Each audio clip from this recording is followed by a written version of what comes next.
Queridos, nós vamos tratar nesta noite, vamos falar a respeito de o fim do desespero. E ali já foi colocado no fundo, né, algo assim meio, uma nuvem pesada, uma nuvem carregada. Às vezes a nossa vida parece que está assim nesta situação. E quando nós começamos a pensar a nível de desespero, o que é o desespero? Desespero é estado de consciência que julga uma situação sem saída. Estado de consciência que julga uma situação sem saída. Então você entra em desespero.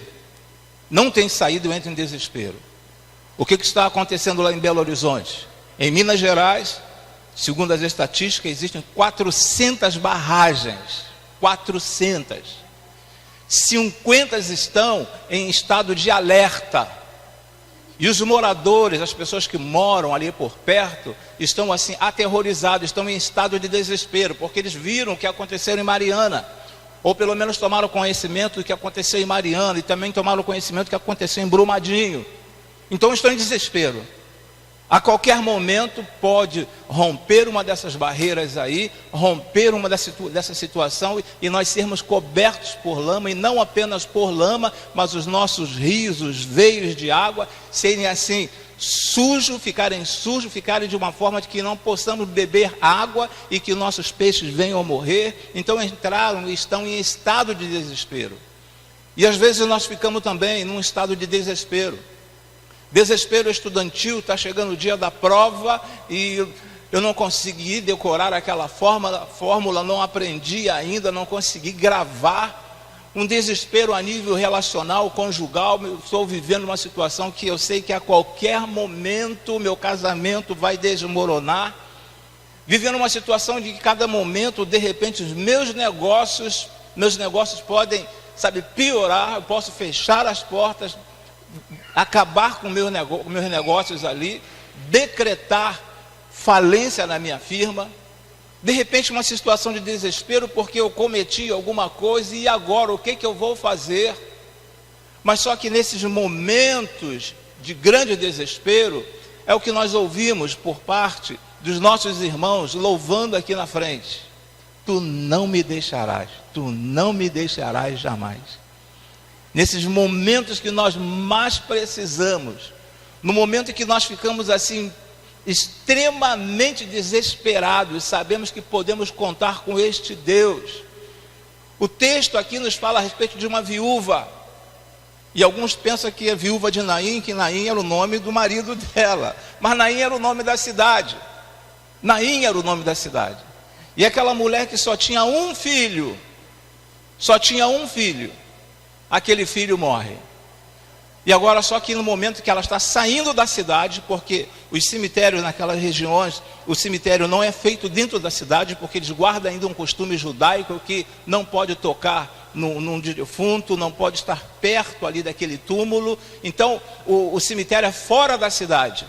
E Jesus está chegando naquela cidade. Jesus está vindo de Cafarnaum, tinha conversado lá com aquele centurião, que o seu servo estava enfermo, esteve enfermo, e Jesus curou aquele servo. Jesus estava vindo de Cafarnaum para a cidade de Naim, que fica na Galileia, próximo ao Monte Tabor, bem próximo ao Monte Tabor. Naim era uma vila, e quando Jesus está entrando na cidade, que aquele cortejo fúnebre vem saindo, Jesus olha para aquela situação, e no seu íntimo deve ter pensado: Pai, tenha misericórdia dessa mulher. Porque Jesus sabia melhor do que ninguém a situação daquela mulher. Sabia que ela era viúva e agora morre o seu único filho. Então observe a situação. Quando nós perdemos alguém da nossa família, já é um estado desesperador, nós já ficamos assim extremamente abalados emocionalmente. Imagine naquela época, quando as mulheres não tinham praticamente direito a nada, porque aqui era o início do cristianismo, não tinham direito a nada. Além de morrer o marido, agora morre o único filho. Um estado desesperador. Ela entrou num estado de desespero, acompanhando o cortejo fúnebre e sabendo assim: meu Deus, o que vai ser de mim agora? Porque a grande esperança dos homens naquela época, e das mães também naquela época, é que quando tinham 2, 3, 4 filhos, porque se o marido viesse a faltar, ou viesse a óbito, os filhos começariam a trabalhar e poderiam sustentar a mãe. Mas agora ela não tinha ninguém na vida dela. E bateu um desespero. Nos slides, vem falando o seguinte: o fim do desespero. O fim do desespero por quê? Porque Jesus chegou. Porque quando o Senhor Jesus chega na nossa vida, acaba o desespero. Porque nós sabemos, o apóstolo Paulo falou: eu sei em quem tenho crido. Eu sei em quem tenho crido. Não adianta ninguém chegar para você e falar assim: olha, não tem mais jeito.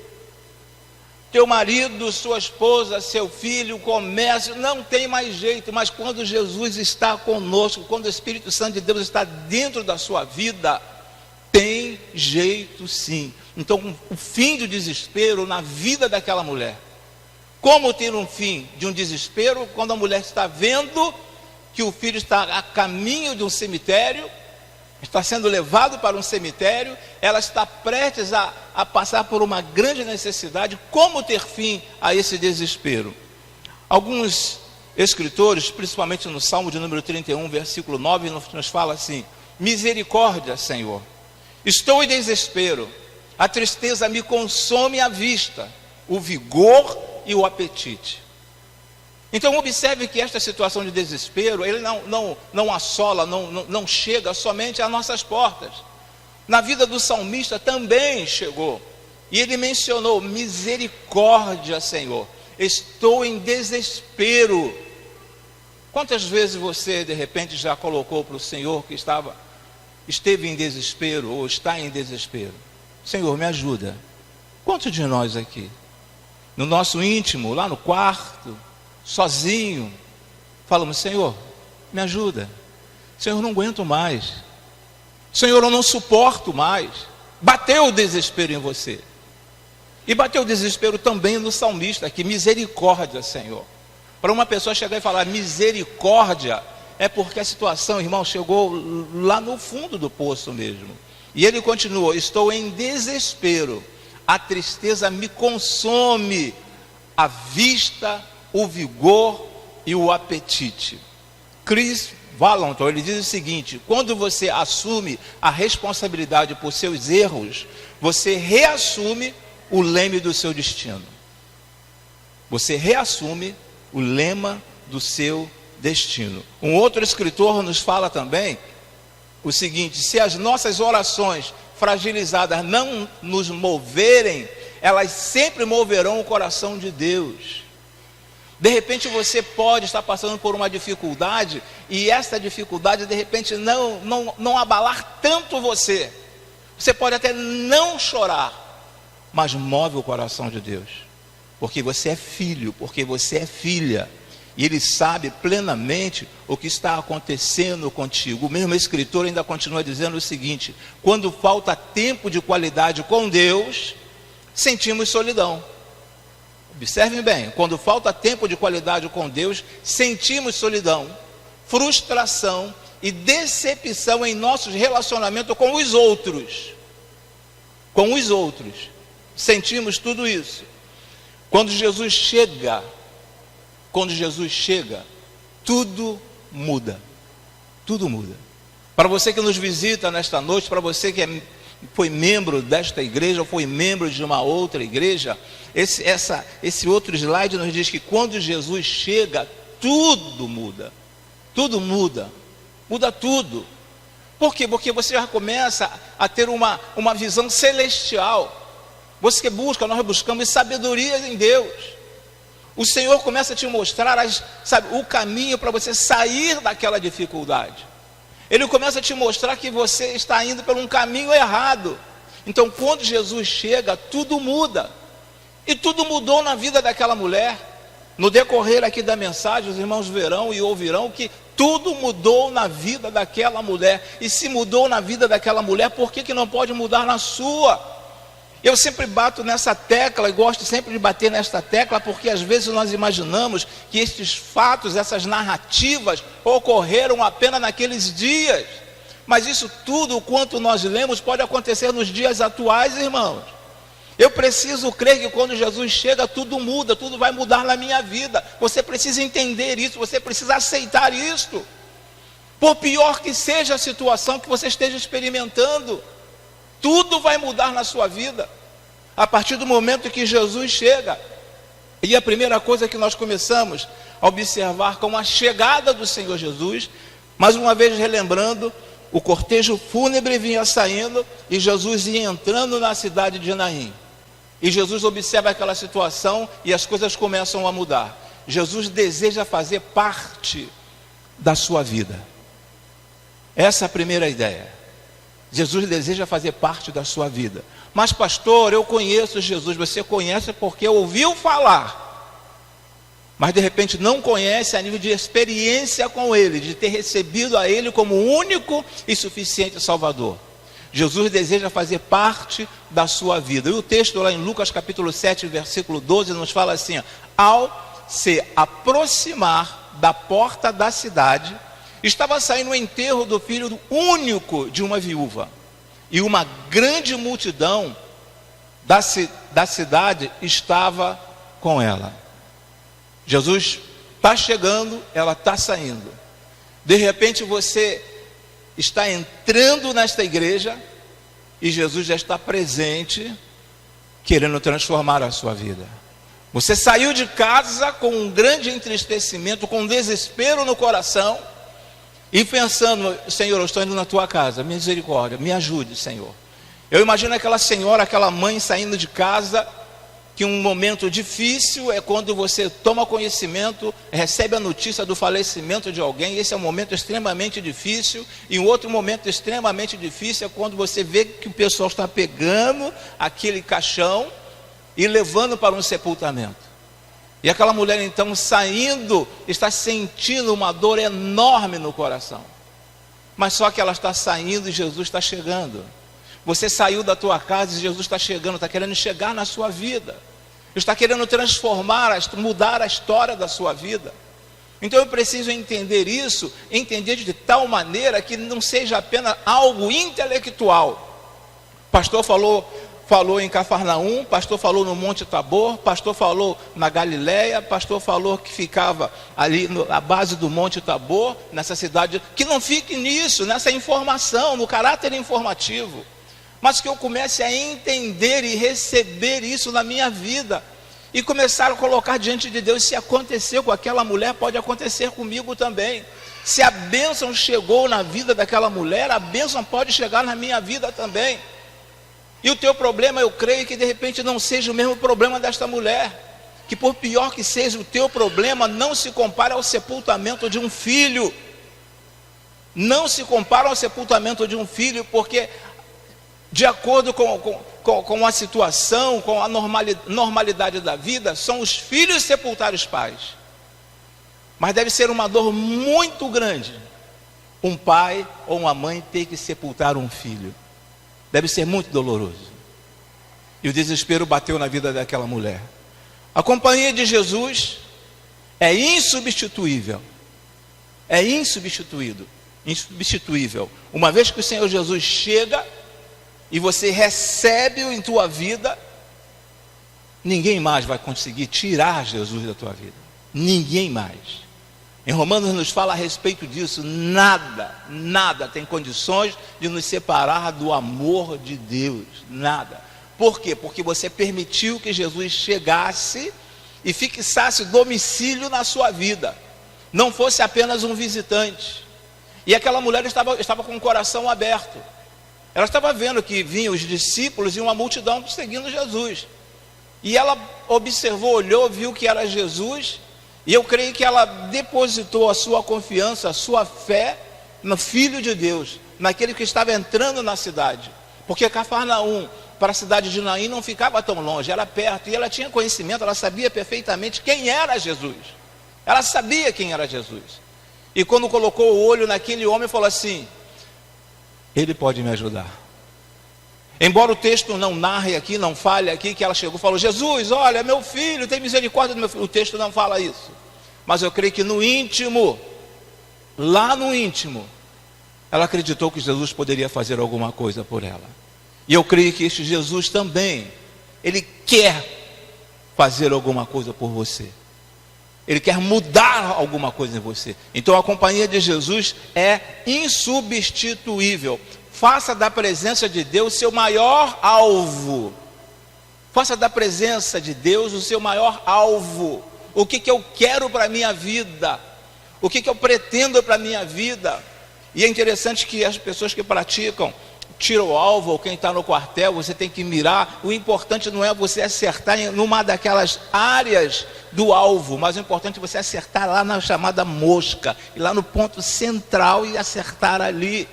Então faça da presença de Deus o seu maior alvo. A primazia na minha vida tem que ser o Senhor Deus. Senhor, tome conta da minha vida. A partir de hoje estou entregando as minhas dificuldades, estou entregando as minhas mazelas, estou entregando o meu desespero em tuas mãos, Senhor. Porque eu sei que tu és capaz de mudar todas as circunstâncias na minha vida. Todas as circunstâncias. E nós continuamos lendo o seguinte, agora no número 2 nos fala, Jesus sente a sua dor. Ele sente a sua dor. Quando ele olhou e viu aquele cortejo, e ele sabia que aquele era o filho único daquela mulher, e que ela era viúva, ele sentiu a dor daquela mulher. Ele sentiu. Da mesma forma, não é diferente contigo. Ele sente, ele sabe a respeito da dor que vai dentro de você. Não parei para conversar, sabe, com 10% da membresia desta igreja, com visitante ou com quem que é membro de outra igreja e está conosco nesta noite. Não parei para conversar, mas ele sente, ele sabe perfeitamente o que você está passando neste momento. Ele sabe perfeitamente. E com certeza, dezenas de pessoas aqui dentro estão passando por dificuldades. E Ele conhece a sua dor, Ele sabe da tua dor. E você não está sofrendo sozinho, porque Ele sofre junto contigo. Então é necessário que você coloque diante dEle as suas dificuldades, as suas dores, as suas angústias, o seu desespero. Jesus sente a sua dor. Eu preciso entender isso, nós precisamos entender isso. E não tratar Jesus como se fosse apenas, sabe, um ser superior, alguém que é capaz de mudar a história e a trajetória da minha vida. Mas eu saber e sentir que Jesus faz parte da minha vida. Ele faz parte da minha vida. É algo que não tem como separar, não tem como separar. Não é como a água e o óleo que está separado ali. Não é como a água e o óleo. Mas é como um açúcar e colocado num leite ou colocado num café, não tem como separar. Então assim que o Senhor Deus quer que você veja o Filho dele, que Jesus esteja na sua vida de tal forma que você não tenha condições de falar assim, olha, agora não dá mais, eu vou parar, vou ficar no meio do caminho, porque tudo que eu esperava da parte do Senhor não aconteceu. E aí o texto nos diz o seguinte, no capítulo 7, versículo 13, ao vê-la, o Senhor se compadeceu. Observe que está até em negrito, né, entre aspas, em negrito ali. O Senhor se compadeceu dela e disse, não chore. Eu fiquei, quando eu estava lendo esse texto, até marquei aqui na minha Bíblia, falei assim, como não chorar? Se um filho morre, como que você não vai chorar? Se alguém da nossa família falece, como não chorar? E existem algumas pessoas que falam assim, não, em sepultamento, quando morre alguém, algum cristão, o crente não chora. Gente, eu não sei de onde esse pessoal tirou essa ideia que crente não chora. Eu não sei onde o pessoal tirou essa ideia que crente não chora. E como não chorar vendo que um filho está sendo levado para um sepultamento? Como não chorar? E Jesus chega para lá e fala, não chore. Não dá para entender um negócio desse. Tem coisas na área espiritual que nós não entendemos. Existem coisas no mundo espiritual que nós não entendemos. Não chore. E aí? Você vai engolir a lágrima? Falar igual se faz com o filho? Engole choro. Antigamente fazia isso. Engole choro. Não tem como não chorar. Mas Jesus fala, ao vê-lo o Senhor se compadeceu dela e disse, não chore. Não chore por quê? Porque ele estava para realizar uma grande obra na vida daquela mulher. E de repente ele está falando para você também nesta noite: não chore, enxuga as tuas lágrimas, porque eu tenho grandes obras a realizar na tua vida também nesta noite. Eu tenho grandes coisas a realizar na sua vida. Porque cada um de nós, mais uma vez, nós temos alguma coisa dentro de nós que nos incomoda. Que nos incomoda, irmãos. Mas o Senhor fala assim: ó, não chore. Você não está sozinho, você não está desamparado. Você é meu filho, você é minha filha. Você está querendo, ou está tendo a pretensão de me receber nesta noite. Então não chore, porque eu vou colocar fim neste teu sofrimento. Não que você nunca mais terá um sofrimento, uma dificuldade na sua vida, mas o problema que tanto lhe aflige, o problema que tanto te machuca, o problema que tanto te traz um desespero, Ele quer colocar um fim. Quer colocar um fim na sua vida. Um fim na sua vida a nível desse desespero.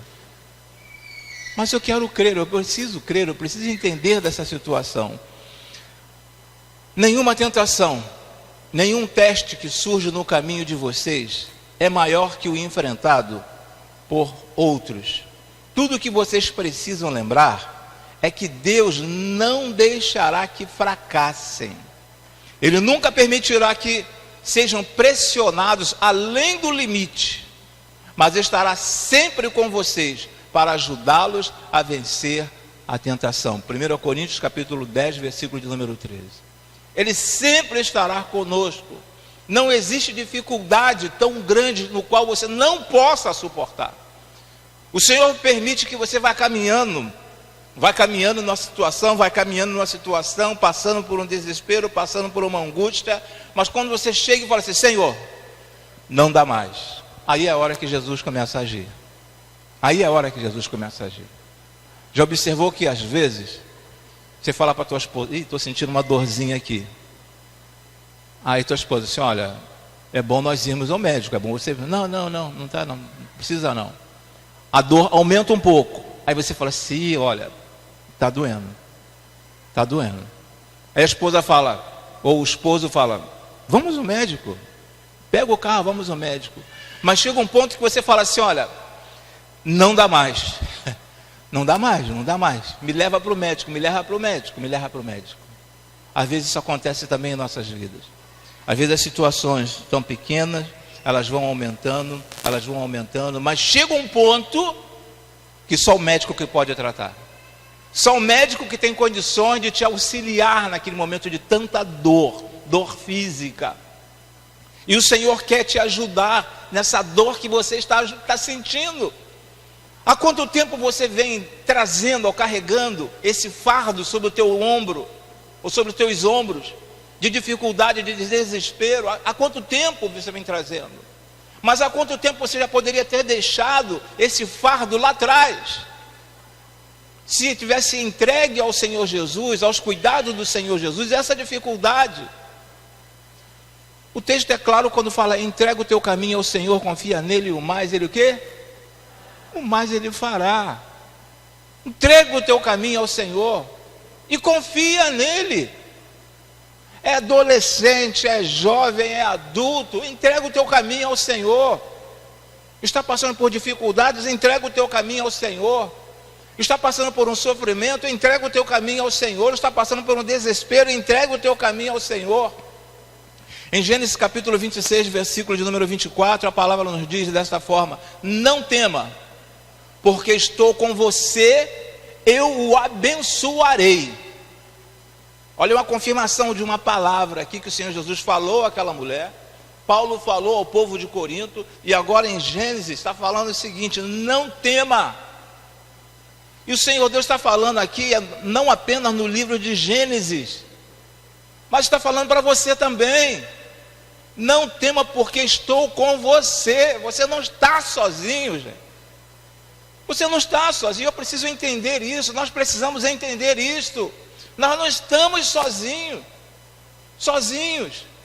Uma vez que eu recebo o Espírito Santo, ou melhor, uma vez que eu recebo Jesus como meu único e suficiente Salvador, o Espírito Santo dele faz morada em minha vida. E o Espírito Santo de Deus fala assim: Cláudio, eu vou dar uma saída, vou ali, daqui a pouco eu estou de volta, me espera aí que daqui a pouco eu volto. O Espírito Santo de Deus não faz isso. Ele está, uma expressão, dioturnamente com cada um de nós. Ele está 24 horas conosco. Nós não estamos sozinhos, então não tema, porque eu estou com você e o abençoarei. Não importa a situação que você esteja experimentando, Ele quer abençoar você, abençoar mais do que você é abençoado. Você é abençoado pelo Senhor, porque um dia você recebeu a Jesus como teu único, suficiente Salvador. Mas o Senhor está falando: eu te abençoarei mais ainda. E isso tudo, vamos dizer assim, de uma conversa do Senhor Jesus, como estava se aproximando daquela mulher. E eu creio que quando Jesus se aproxima daquele esquife, as pessoas começam a falar assim: o que ele vai fazer? O garoto já morreu. Será que ele vai chegar lá para querer consolar a viúva? Já existiam as carpideiras. Carpideiras eram mulheres que eram pagas para chorar. Mulheres que eram pagas para chorar. Olha, eu vou te dar um certo valor, ou vou te dar um certo valor para você chorar no sepultamento. Elas eram profissionais nessa área, as carpideiras. Então pensaram assim: olha, Jesus vai chegar para falar com aquela mulher, para ela não ficar tão triste, parar de chorar, porque já tem as carpideiras que estão chorando. Mas só que Ele não faz isso. Ele chega para trazer vida, e vida não somente para aquele menino, mas vida também para aquela mãe, trazer vida para aquela mulher. Em Salmo de número 30, versículo 5, nos diz assim: ó, o choro pode persistir. Em outras traduções diz: pode durar uma noite, mas de manhã irrompe de alegria. Em outras traduções diz que o choro pode durar uma noite, mas a alegria vem pela manhã. Vem pela manhã. Mas não quer dizer com isso, o salmista aqui não está dizendo que hoje você está passando por dificuldade, mas amanhã de manhã o teu problema estará resolvido. Mas pode acontecer de o seu problema ser resolvido agora. Agora você está aqui e Deus está agindo lá na sua casa, Deus está agindo lá na sua empresa, Deus está agindo dentro de você. Mas pode ser que demore uma semana. É o tempo de Deus, não é o nosso tempo. Em terceiro lugar, nos fala que Jesus soluciona seus problemas. Ele quer solucionar os seus problemas. Esse texto é bem conhecido dos irmãos. Aqui eu não estou trazendo nada novo. É bem conhecido esse texto dos irmãos. Mas Jesus, ele soluciona os seus problemas. Ele quer solucionar os seus problemas. Ele não tem vontade de solucionar os seus problemas. Ele quer solucionar. Porque Ele não quer ver você nessa situação, não quer ver você passando por esta situação, passando por esse momento tão desagradável. E o texto nos diz assim: depois aproximou-se e tocou no caixão. E os que estavam carregando pararam. O que vai acontecer? Jesus tocou no caixão e os que estavam carregando pararam. Jesus disse: jovem, eu digo, levanta-se. Levanta-se. E eu, dando continuidade no capítulo 7, versículo 14 e 15, fala: o jovem sentou-se e começou a conversar, e Jesus o entregou à sua mãe. Queridos, olha que situação aqui. Jesus soluciona problemas. O garoto estava morto já, não tinha mais condições. Médico, naquela época já existiam médicos, mas não tinha condições do médico chegar e falar assim: vamos fazer aqui, bater aqui, sabe, no peito desse garoto, tentar ressuscitar esse garoto. Não tinha condições, porque o garoto já estava a caminho do cemitério. E Jesus solucionou aquele problema, tocou naquele corpo, tocou naquele caixão e falou com o garoto: olha, levanta-se. Depois aproximou-se, tocou no caixão e os que carregavam pararam. Jesus disse: jovem, eu digo, levante-se. E o jovem sentou-se e começou a conversar, e Jesus entregou a sua mãe. Jesus não tocou no garoto.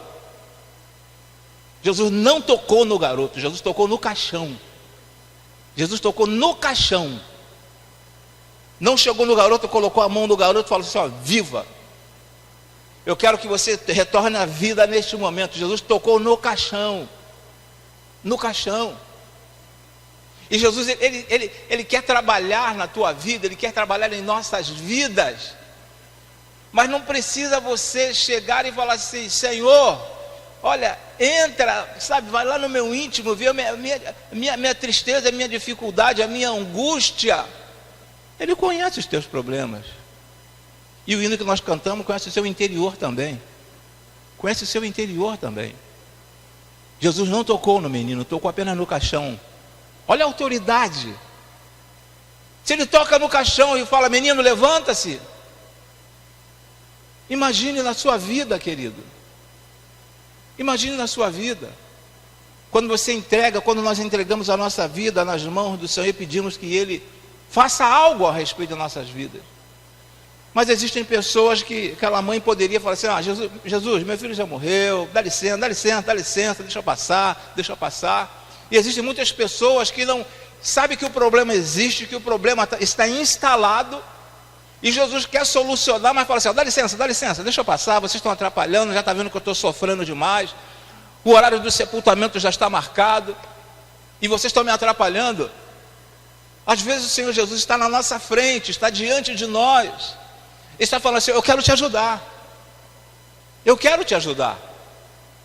mas algumas pessoas preferem, falar assim, não, me deixa com o meu problema, com o meu sofrimento, hoje não, Jesus, pode entrar na cidade, quando eu voltar do sepultamento, se eu encontrar contigo, eu vou chorar as minhas dores, vou falar contigo, tudo que está acontecendo, entra na cidade que eu estou saindo para sepultar meu filho. Mas não, aquela mulher parou, e o bom seria que você parasse também, parasse e deixasse que Jesus tomasse uma providência na sua vida. Que providência é essa? Eu não sei que providência Jesus tem que fazer na sua vida. Max Lucado, ele diz o seguinte, nosso problema não é Deus não nos dar aquilo que esperamos, mas sim o fato de que não sabemos qual é a coisa certa pela qual esperar. A coisa certa pela qual esperar. Eu estou indo à igreja, mas será que Jesus vai resolver meu problema? Será que Deus vai solucionar meus questionamentos? Eu não sei qual a coisa que eu não sei o que eu espero, vou esperar do Senhor lá na igreja. Eu não sei o que eu vou receber do Senhor lá na igreja. Eu não sei o que Deus vai fazer por mim lá na igreja. Convicção, objetivo, atitude.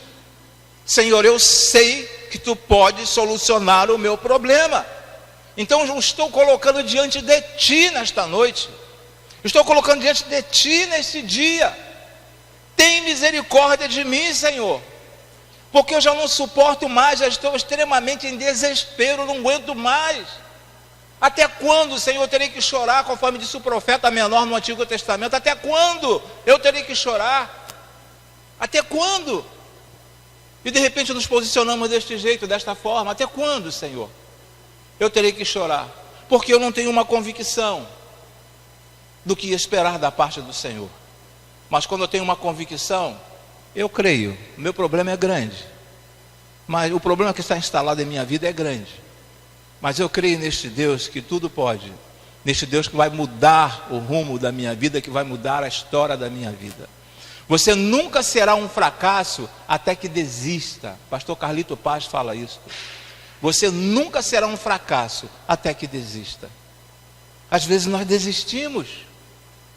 Às vezes eu vou numa igreja, frequento uma igreja hoje, frequento outra igreja amanhã, frequento outra igreja depois da manhã, frequento outra igreja no mês de março, frequento outra igreja no mês de abril, e meu problema não é resolvido, vou parar, vou desistir. Você nunca será um fracasso até que desista. Até que desista. Às vezes eu fico observando quantos servos no passado passaram por dificuldades, mas persistiram. Esse tema que os irmãos estão vendo aqui atrás, esse tema que vocês estão vendo aqui, as grandes conquistas pela fé, nós estamos trabalhando todas as quartas-feiras e homens que colocaram a sua vida à disposição do Senhor. Começamos falando a respeito de Abraão, depois falamos a respeito de Jacó, depois falamos a respeito de Isaac, falamos a respeito de Jacó, vamos falar a respeito agora de José, depois vamos falar a respeito de Moisés, depois vamos falar a respeito de Josué, depois vamos falar a respeito de Débora, depois vamos falar a respeito de Davi. São pessoas que colocaram as suas vidas à disposição do Senhor e tiveram grandes conquistas em suas vidas. E o Senhor Deus está dando a oportunidade para que você tenha uma grande conquista em sua vida. No Evangelho de João, a palavra nos diz assim, ó, disse-lhe Jesus, eu sou a ressurreição e a vida, aquele que crê em mim, ainda que morra, viverá. E continuando ele fala, e quem vive e crê em mim, não morrerá eternamente. Você crê nisto? Você crê nisto? Pastor, como eu não vou morrer? Eu não vou viver eternamente. Um dia eu vou experimentar a morte, se o Senhor Jesus não voltar antes. Mas está falando sobre vida eterna. E a vida eterna começa agora.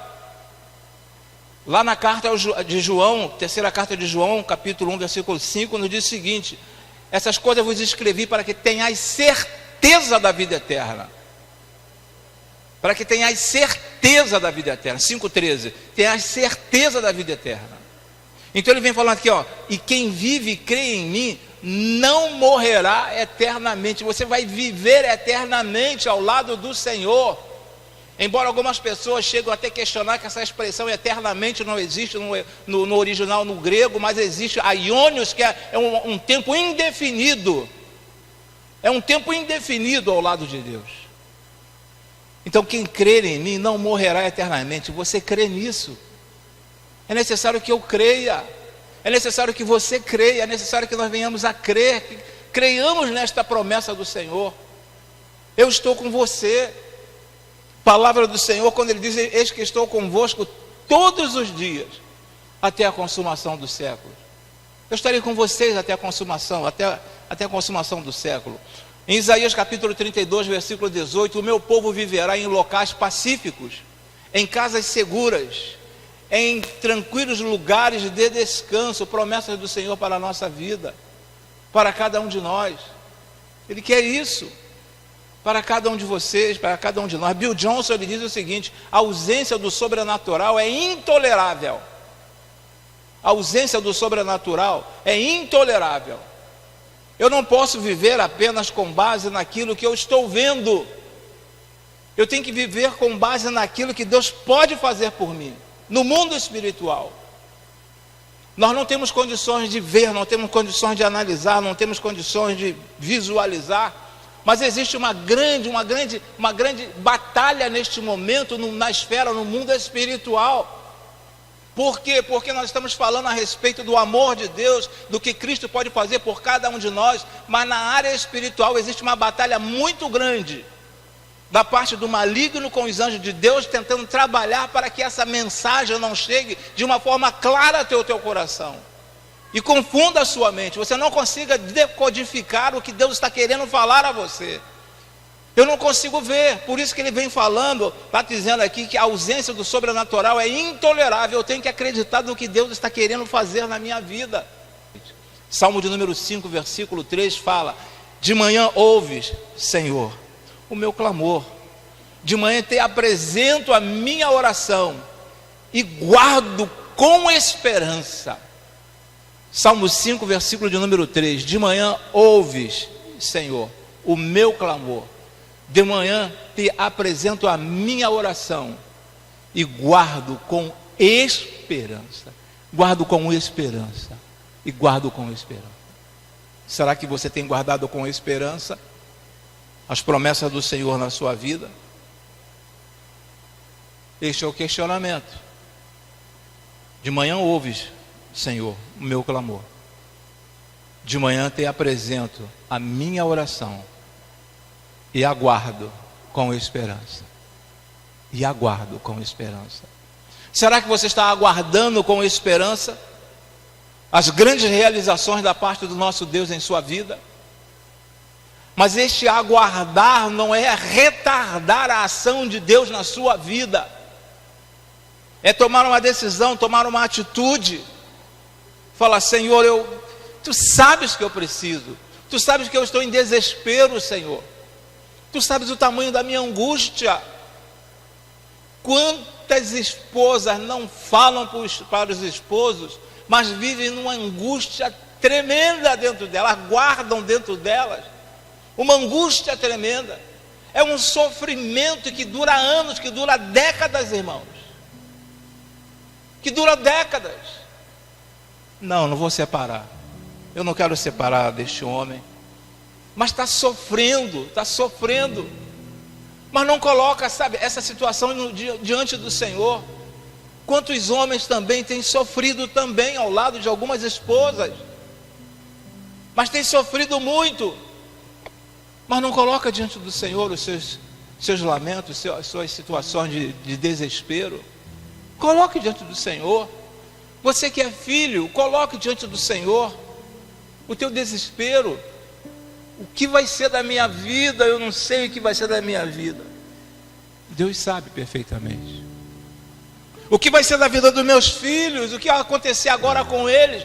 Deus sabe perfeitamente. Mas é necessário que eu o adore em espírito e em verdade. É necessário que eu coloque Ele em primeiro lugar na minha vida. Eu tenho que colocar Ele em primeiro lugar na minha vida. Senhor, eu estou diante de Ti, não apenas aqui dentro da igreja, mas é todos os dias da minha vida. E não permita, Senhor. Eu lembro agora, me veio à memória, a oração que o meu filho fazia, que eu tinha até medo. Eu tinha medo da oração do meu filho. Meu filho orava e falava o seguinte: Senhor, se eu tiver que me afastar diante da Tua presença algum dia, me leva antes. Quando ele orava em voz alta, meu filho mais velho orava assim, isso me causava medo. Se eu tiver que me afastar de Ti, algum dia me leve antes. Aí eu falei: Jesus, tem oração que você fazia, Jesus, não ouve não, Jesus. Não ouve não, Jesus. Não, porque ele era adolescente, estava entrando na mocidade. E ele falou: se eu tiver que sair da Tua presença, me leve antes. Adolescente para entrando na mocidade, queridos. Então eu preciso, independente da minha faixa etária, me colocar diante do Senhor e falar: Senhor, tenha misericórdia de mim. Senhor, me ajude. E Tu sabes perfeitamente qual é o meu problema hoje. Tu sabes o que eu estou enfrentando hoje. Tu sabes. E eu estou entregando, estou colocando diante do Teu altar as minhas mazelas, as minhas dificuldades, as minhas fraquezas, tudo quanto tem entristecido a minha vida. Estou colocando diante de Ti. É um casamento de 10 anos de fracasso. Estou colocando diante de Ti, Senhor. Hoje o meu casamento coloco diante de Ti, porque chega de desespero. Eu não aguento mais, Senhor. Vamos orar, vamos falar com Deus. Pai querido de infinita misericórdia, Tu sabes perfeitamente, ó Senhor, que vez por outro o desespero, ele bate à nossa porta, ó Senhor Deus. E às vezes, ó Senhor Deus, ficamos desestabilizados emocionalmente, ó Senhor Deus. Às vezes ficamos sem uma estrutura espiritual, ó Senhor Deus. Mas em nome e por amor de Cristo Jesus, eu quero apresentar a Ti nesta noite pessoas que talvez no nosso meio estejam passando por dificuldades, por grandes dificuldades.